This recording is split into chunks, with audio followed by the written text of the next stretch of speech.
ফুৎকার যখন দ্বিতীয় ফুৎকার দেওয়ার জন্য যখন আল্লাহ রাব্বুল আলামিন ইসরাফিল আদেশ করবেন, ইসরাফিল সিংহায় ফুৎকার দিবেন। দ্বিতীয় ফুৎকারের পরে মানুষ দেখতে পাবে পৃথিবীর মধ্যে কি অবস্থা শুরু হয়েছে। কিয়ামুন ইয়ানজুরুন, কিয়ামতের নিদর্শন সমূহ দেখা শুরু হবে দ্বিতীয় ফুৎকারের সময়। আল্লাহ রাব্বুল আলামিন বলেন ইয়ানজুরুন, মানুষেরা তাদের চোখকে তাদের চোখকে দেখতে পাবে কিয়ামতের বর্ণনা। আল্লাহ রাব্বুল আলামিন বলেন সূরা হাজরাত এর আন্না সাআতা লাতিয়াতুন লা রাইবা ফিহা ওয়া আন্না আল্লাহা ইয়াবআসু মান ফিল কুবুর। ইয়া আল্লাহ রাব্বুল আলামিন বলেন কোরআন যেমন সত্য, হাদিস যেমন সত্য, মানুষকে আল্লাহ তাআলা সৃষ্টি করেছেন যেরকম সত্য, কোনো সন্দেহ কোনো অবকাশ নাই। লা রাইবা ফিহি, কিয়ামত যে হবে সেটাও সত্য, এর মধ্যে কোনো সন্দেহ নাই। কিয়ামত সংঘটিত হবে, এটা কোনো মিথ্যা কোনো আশ্রয় নাই, এটাও সত্য। ওয়া আন্না আল্লাহা ইয়াবআসু মান ফিল কুবুর, নিশ্চয়ই মানুষ কবর থেকে কিয়ামতের দিন উঠবে। আল্লাহ রাব্বুল আলামিন সূরা জিলজাল বলেন ইযা যুলজিলাতিল আরদু জিলজালাহা ওয়া আখরাজাতিল আরদু আসফালাহা। কিয়ামত সংঘটিত হবে। আল্লাহ কিয়ামতের নিদর্শন আছে, ছোট ছোট নিদর্শন আমার কাছে 131টি। তার মধ্যে এক নাম্বার নিদর্শন হলো কিয়ামতের সংঘটিত হবে। সেটা এক নাম্বার আলামত হলো আলামাতুন নবুওয়া, নবীর আবির্ভাব হওয়া। নবীর আবির্ভাব হওয়া মানে কিয়ামতের আলামত শুরু। কিন্তু আমাদের নবী 1400 বছর আগে আমাদের কাছ থেকে বিদায় নিয়ে গেছেন। নবী যেহেতু চলে গেছেন, কিয়ামত সংঘটিত হবে, কোনো সন্দেহ নেই। এজন্য আলামতের শুরু করার মতো কিয়ামতের ছোট ছোট আলামত সমূহের মধ্যে এক নাম্বার হলো নবুওয়াতুন নবী সাল্লাল্লাহু আলাইহি ওয়াসাল্লাম, নবীর আবির্ভাব হওয়া। নবী আমাদের কাছে কোরআন এবং হাদিস থেকে দুনিয়া থেকে চলে গেছে, তাহলে কিয়ামত সংঘটিত হবে। সাহাবায়ে কেরাম রাদিয়াল্লাহু তাআলা আনহুম নবীকে প্রশ্ন করে, ইয়া রাসূলুল্লাহ, ইয়া হাবিবাল্লাহ, কিয়ামত কখন হবে? মাতা সাআ ইয়া রাসূলুল্লাহ। আল্লাহ নবীকে প্রশ্ন করে সাহাবায়ে কেরাম, ইয়া রাসূলুল্লাহ, কিয়ামত কখন হবে? আল্লাহ নবী সাহাবায়ে কেরামকে প্রশ্ন করে, ইয়া ওয়াল্লাহ সাহাবায়ে কেরাম, কিয়ামত কখন হবে জিজ্ঞাসা করলেন, কিয়ামতের জন্য প্রস্তুতি কি করেছো? কিয়ামত তো হবে, কিয়ামতের জন্য তুমি প্রস্তুতি কি গ্রহণ করেছো সেটা বলো।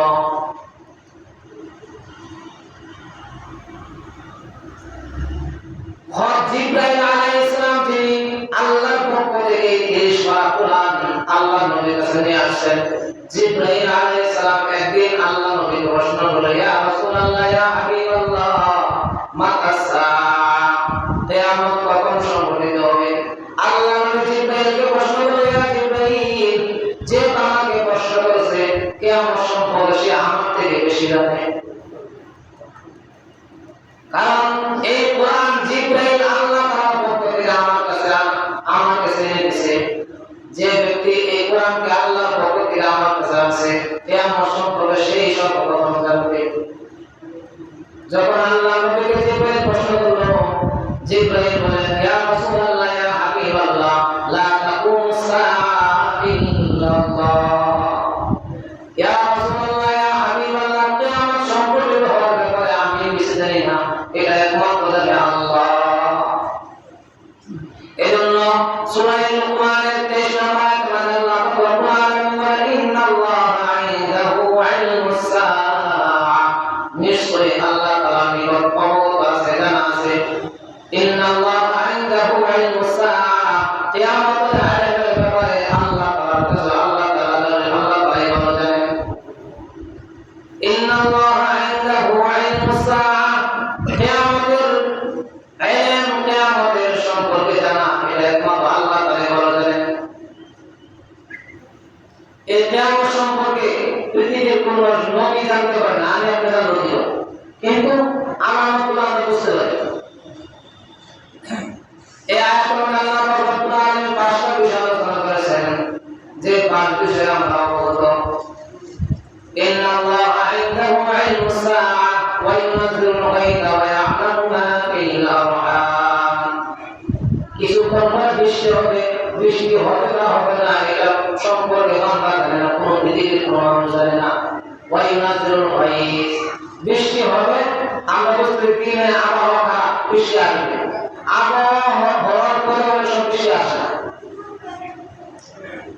বৃষ্টি হবে কি হবে না এটার ব্যাপারে আল্লাহ তাআলা বলেন, ওয়া ইয়া'লামু মা ফিল আরহাম, রেহামের মধ্যে, মায়ের রেহামের মধ্যে কি সন্তান আছে, এই সন্তান সম্পর্কে মানুষ জানে না। মায়ের গর্ভবতী মায়ের পেটের ভিতরে সন্তান কি সন্তান আছে, এই সন্তান সম্পর্কে মানুষ জানে। এমন প্রযুক্তি জানে, আর কাছে জানে। এটা কোন সময় জানে? যখন আকৃতি হয় তখন জানে। আকৃতি না হওয়ার আগে আল্লাহ তাআলা জানে এই সব এই জন্মের মধ্যে মেয়েদের আছে, আল্লাহ তাআলা। কিন্তু আমরা কখন জানি? প্রযুক্তির মাধ্যমে আমরা কখন জানি? যখন আকৃতি হয় মানুষের 40 দিন পার হয়, 80 দিন পার হয়, তখন আমরা আল্লাহ করে সেটা বুঝতে পারি, এর আগে বুঝতে পারি। এই কথা আল্লাহ বলেন, ওয়া ইয়া'লামু মা ফিল আরহাম, রেহামের মধ্যে কোন সন্তান, বীর্য, পুরুষ থেকে মহিলা পর্যন্ত বীর্য গেছে, সন্তান এই বীর্যের মাধ্যমে। কিন্তু সন্তান মেয়ে হবে না ছেলে হবে, এটার ব্যাপারে কোন মানুষ জানে না, একমাত্র জানে আল্লাহ।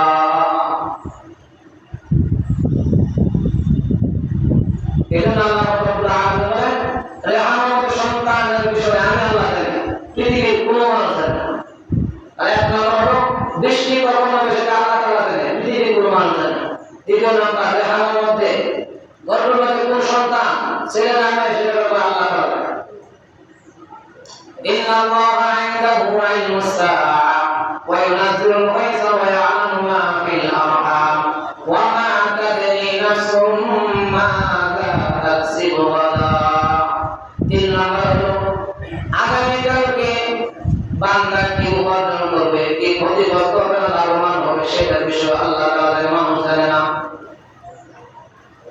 আগামীকালকে আমি কত টাকা উপার্জন করবো, আমার প্রত্যেকে কি খাবার আছে না নাই, এই ব্যাপারে পৃথিবীর কোনো মানুষ জানে না, একমাত্র জানে কে? আল্লাহ। তাহলে তিনটা বিষয়। 4 নম্বর হলো ওয়া মা তাদরি নাফসুম মাযা তাকসিবু গাদা ওয়া মা তাদরি নাফসুম বিআইয়ি আরদিন তামুত। 4 নম্বর আল্লাহ রাব্বুল আলামিন বলেন, ওয়া মা তাদরি, কোন মানুষ কখন মৃত্যু করবে, আইয়ি আরদিন তামুত, কোন মানুষ কোন সময় মৃত্যু হবে, কোন জায়গায় মৃত্যু হবে, তার কিন্তু ঈমান অবস্থা হবে না, হালাক অবস্থা হবে, সে জানে না। যদি মানুষ মৃত্যু সম্পর্কে অবগত হতে পারত, তাহলে মৃত্যুর আগে দুনিয়ার সব কিছু ছেড়ে মৃত্যুর জন্য প্রস্তুতি গ্রহণ করত। এই 4 বিষয়ে আলেম আল্লাহ নিজে বলেন, ইন্নাল্লাহা ইনদাহু, আমার নিকট আছে। পৃথিবীর কোনো মানুষকে এই আলেম সম্পর্কে আমি এলান দান করি না। কিয়ামতের আলেম সম্পর্কে, রেহামের কোন সন্তান আছে এই সন্তান সম্পর্কে, বৃষ্টি কখন হবে সেটা সম্পর্কে, কোন সময় মৃত্যু হবে সেটা সম্পর্কে কোন ব্যক্তি জানতে পারে। এজন্য এত বড় বিশাল পৃথিবী আল্লাহ তাআলা তৈরি করলেন, সৃষ্টি করলেন।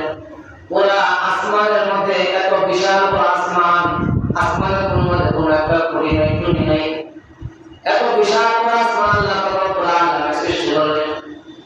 ইসরাফিলের এক সিংহায় ভোক্তা দেওয়ার কারণে বিশাল আসমান ধ্বংস হয়ে যাবে, এই জমিনও ধ্বংস হয়ে যাবে, পাহাড়ও ধ্বংস হয়ে যাবে। অথচ যে পাহাড়কে আল্লাহ রাব্বুল আলামিন ফেরাক স্বরূপ, এই জমিনের ফেরাক স্বরূপ এই পাহাড়কে সৃষ্টি করেছেন, এই পাহাড় সমূহকে আল্লাহ রাব্বুল আলামিন জমিনকে আঁকড়ে ধরে, জমিনকে মজবুত রাখার জন্য ফেরাক স্বরূপ এই পাহাড়কে সৃষ্টি করেছেন। এই পাহাড় সমূহ তোলার মতো করতে থাকবে, আমাদের সিংহাসনে ইসরাফিলের সিংহাসন ভোক্তা দেওয়ার কারণে।